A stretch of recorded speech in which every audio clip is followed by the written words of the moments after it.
ఉన్నారు. అండ్ ఏది చేయాలన్నా కూడా ఇక్కడ నుంచి చేస్తామండి. Thank you. రైట్. ఒకసారి విలాస్ జంబులా గారి దగ్గరికి వెళ్ళాం. వారు స్టార్టింగ్ నోట్ చూశారు.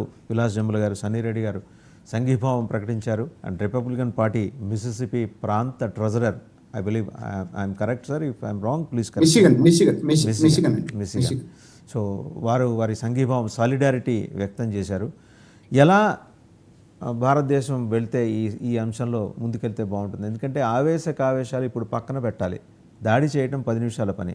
బట్ ఒక్కసారి దాడికి దిగితే రోజుకు అయ్యే ఖర్చు 50 కోట్ల డాలర్లు. ఇప్పటిదాకా వచ్చిన ఎస్టిమేషన్ $50 కోట్ల. మనం సరే వీళ్ళు ఫండ్ చేస్తారు, ఒక 10 రోజులు బాగానే ఉంటుంది. తర్వాత కోలుకోవాలంటే మనము నష్టపోతాం, భారతదేశము నష్టపోతుంది. పాకిస్తాన్ సమూలంగా నష్టపోవచ్చు కాక మనము నష్టపోతాం. దాని బదులు పాకిస్తాన్ ఒక్కదాన్నే నష్టపరిచే ప్రక్రియని, ఒక మంత్రదండాన్ని నిన్న మోడీ గారు బయటికి తీశారు. నిన్న మ్యాజిక్ వ్యాండ్ని బయటికి తీశారు.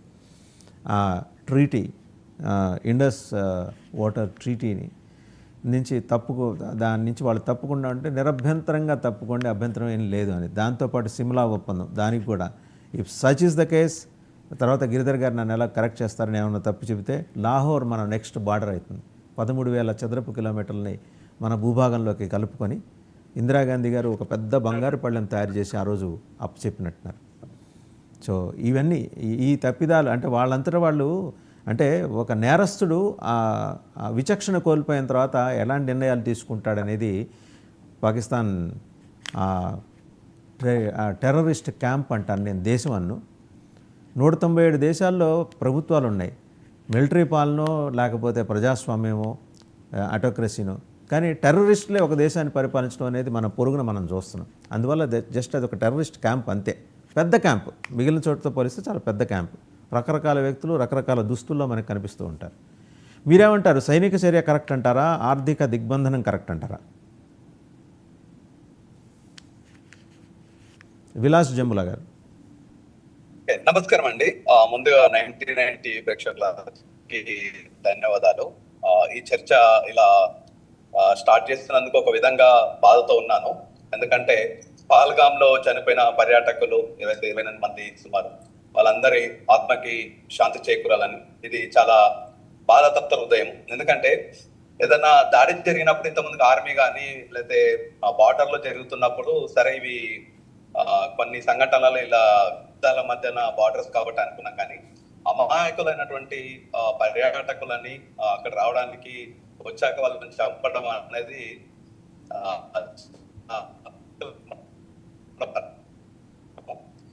ఏదైతే మన భారతాన్ని మనమేమో శాటిలైట్ల రూపంలో ఉపగ్రహాల రూపంలో పైకి నింగిస్తున్నాము.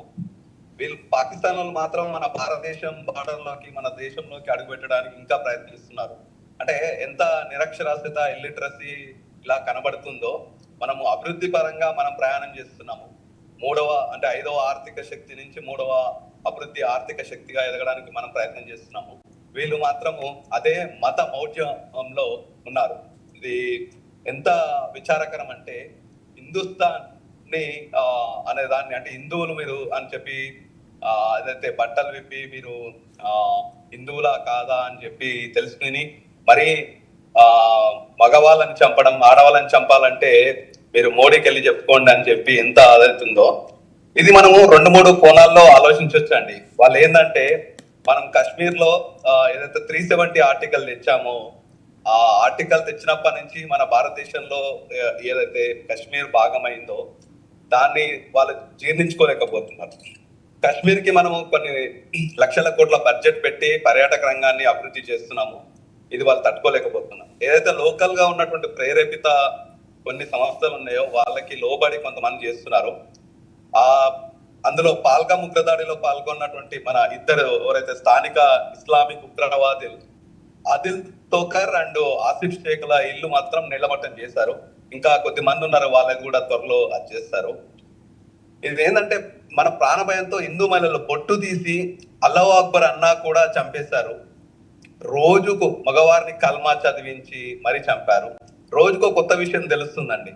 ఇవన్నీ పూర్తిగా హిందూ ద్వేషంతో మతపరంగా చేస్తున్నటువంటి హత్యలే ఇవి. కానీ మనము సర్వే జన సుఖినో భవంతు అని మనం ఏదైతే మనం మాట్లాడుతున్నామో భారతదేశం మన సనాతన ధర్మము, కానీ వీళ్ళకి ఏంటంటే వాళ్ళ మతమే గొప్పది, ఒక వర్గం వైపే గొప్పది అని చెప్తున్నారు. నేను భారతదేశంలో ఉన్న హిందూ ముస్లింలు మళ్ళీ మైనారిటీ వర్గాలు అందరూ మన భారతీయత మీద, సనాతన ధర్మం మీద, హిందుత్వం మీద, హిందుస్థాన్ మీద ఒక నమ్మకం ఉన్నవాళ్ళే. కానీ కొంతమంది మతమౌఢ్యంతో వీళ్ళకి ప్రేరేపితం అవడాన్ని మాత్రం నేను ఖండిస్తున్నాను. అలాంటి వాళ్ళని మనం ఖండించాల్సిందే. ఈ సమయంలో పాకిస్తాన్ ని ఏకాకి చేయాల్సినటువంటి అవసరం ఉంది. పాకిస్తాన్ ని మనం యుద్ధంతో ఓడగొట్టాల్సిన అవసరం లేదు. వాళ్ళది ఎకానమీ వచ్చేసి 10 బిలియన్లు, మనది వచ్చేసి 680 మిలియన్ల ఎకానమీ. మనము తలిస్తే అది ఒక వారం రోజులలో మొత్తం నిలమట్టమయ్యే అవకాశం ఉంది. కానీ మన పరిస్థితి అది కాదు. మనం యుద్ధం చేయాల్సిన అవసరం లేదు. పాకిస్తాన్ ఇప్పటికే మనం ఒంటరిగా చేసాము, ఐసోలేట్ చేసాము. ఏ రంగంలో తీసుకున్న ఆర్థికంగా కానీ, ఎకానమీ కానీ, ఆర్మీ కానీ, మిలిటరీ కానీ, వైమానిక కానీ, త్రివిధ దళాల రూపంలో మన పాకిస్తాన్ మన కాలి కోటికి సమానం కాదు. వీళ్ళంతా చేస్తున్నది ఏంటంటే ఎంతసేపు మనల్ని రెచ్చగొట్టే ప్రయత్నం చేస్తున్నారు. మనం ఎమోషనల్ అవ్వద్దు.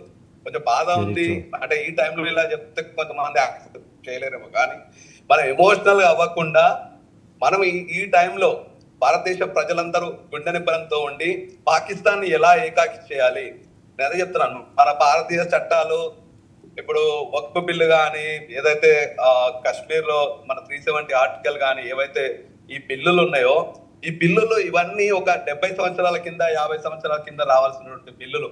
ఏదైతే ఆ రోజు నెహ్రూ చేసినటువంటి తప్పిదం అనుకోండి, ఇంకోటి చేసినటువంటి చట్టాలు కానీ, ఇవన్నిటిని సరి చేసుకొని మన అందరం యునైట్ గా ఉండి పాకిస్తాన్ ని ఏకాకి చేస్తే చాలండి. ఇప్పటికే వాళ్ళ ఎకానమీ, ఆర్థిక పరిస్థితి చూస్తే చాలా డౌన్ గ్రేడ్ గా ఉంది. ఇప్పటిదాకా సన్నిరెడ్డి గారు చెప్పినట్టు ఒక పాకిస్తాన్ డ్రైవర్ ఇక్కడ అమెరికాలో తీసుకున్నా, అక్కడ తీసుకున్నా, నేను పాకిస్తాన్ అని చెప్పుకోవడానికి వాళ్ళు బాధపడుతున్నారు. ఇక్కడ నాకు కలిస్తే మేము ఇండియా అని చెప్తారు. వేరే కంట్రీ వాళ్ళకి వాళ్ళు పాకిస్తాన్ అని నేషనాలిటీ చెప్పుకోవాలంటే వాళ్ళు సిగ్గుపడుతున్నారు. భయపడటం కాదండి, భయపడటం కాదు విలాస్ జంబుల గారు, సిగ్గుపడుతున్నారు చెప్పుకుంటానికి. నేను పుట్టిన నా గడ్డ ఏంటో చెప్పుకోవటానికి నేను సిగ్గుపడుతున్నానంటే అదే తెలియజేస్తుంది నా అనాగరికతని, నా దుర్మార్గాన్ని, నా పైశాచికత్వాన్ని, నా ఇంకా ఇతర what ever you call it అన్నింటికీ, నా యొక్క వికృత పార్శ్వాలన్నిటికీ సంబంధించిన అసలు రూపం బయటపడుతుందనే భయానికి తాను పాకిస్తానీ నేషనల్ అని చెప్పుకోవటానికి ఏ ఒక్కరూ కూడా ముందుకు రావట్లా. విదేశాల్లో ఉంటున్న వాళ్ళు వాస్తవానికి వాళ్ళు సాధారణ పౌరులైనప్పటికీ, మంచి వాళ్ళైనప్పటికీ. నేను మాట్లాడదానికంటే మన చెన్నూరు సుబ్బారావు గారు, గిరిధర్ మామిడి గారు ఇంకా బాగా చెప్తారు. రైట్, చెన్నూరి సుబ్బారావు గారి దగ్గరికి వెళ్దాం.